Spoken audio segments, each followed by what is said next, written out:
Well, you're watching NewsHour. Well, just one tweet sold the entire range of luxury leather bags. You've just seen that on your screens a few minutes ago after its designer tweeted about his new line. Inga Kubeka joins us now, the designer of those bags. Thanks for coming in. I see the president also has one, and we're gonna get into the background in a moment. But as we said, just one tweet got your entire selection sold. What was it about that tweet that you think gave you such a response? I think the tweet actually came from a genuine place, of where I come from and where I've been.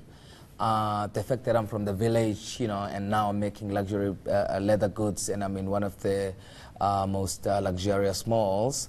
And it just came literally from that, and with my ambition of becoming one of the best local designer to offer luxury leather goods on an international scale, basically. So that's where it all came from. I mean, you mentioned from Eastern Cape and then the Durban University of Technology. At what point did you tell yourself, I'm selling bags, or is it not as superficial as that?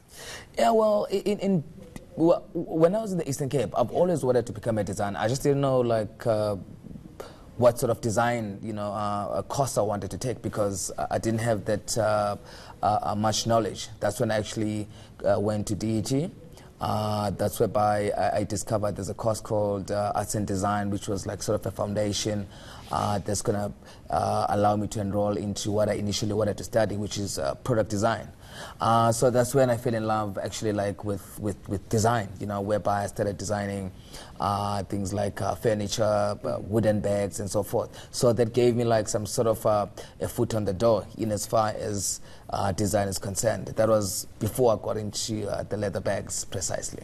When you finally got into it, I mean, you started making those bags yourself. I read somewhere that it takes but 5 hours to make one bag. That's not the situation anymore in your business, is it? No, absolutely not, no. Yeah. So basically now I've got, when I started initially, I started with just about 2 people, making the bags. But over December that all changed, and in fact just towards the end of last year, because we started doing a lot of orders. Remember, we did a very big order for one of the banks. Now I needed to scale up the capacity up until now, and we just keep scaling up, basically.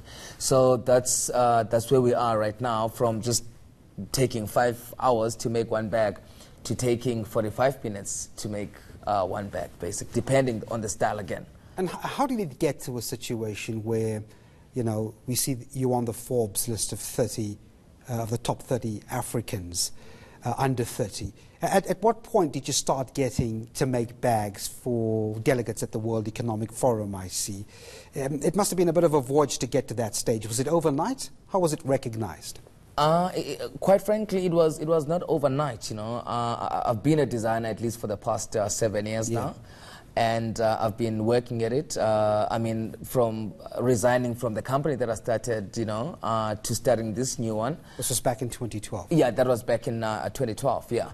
So it's been an amazing journey for me as a designer, and I've always wanted to get into leather goods, So it was a very nice collaboration that I did with Absa there, and going to Davos and actually speaking at Davos and having bags that are going to be given away for some delegation and so forth.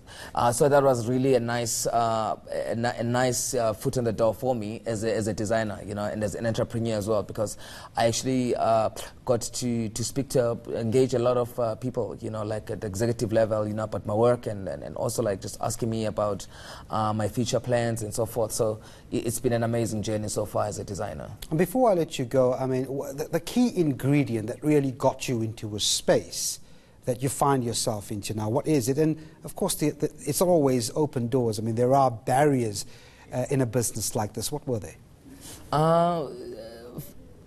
There were a lot, actually. As an entrepreneur, you encounter a lot of things, cash flow problems, finance problems.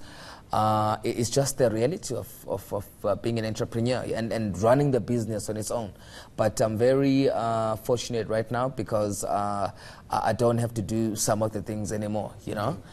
For instance, I've got a PR person, I've got a business developer, I've got an admin person, so I'm just literally focused on design. I've got a finance person, so it's one of those things that I believe, I've always believed that within any business, if you don't get your admin right, you will collapse eventually. I may be a good designer, yes, but I cannot do everything by myself. I need to focus on my good set of skills that I have so that I can do it properly and sort of like outsource the rest, you know, the rest of the stuff so that my business can be successful. So that's one of the things that have been a major challenge. You know, it takes quite a while to get such structure, but once you get it, you know, you're able to move swiftly with your business. And let your creativity unfold. Well, Inga, thanks very much indeed for coming in.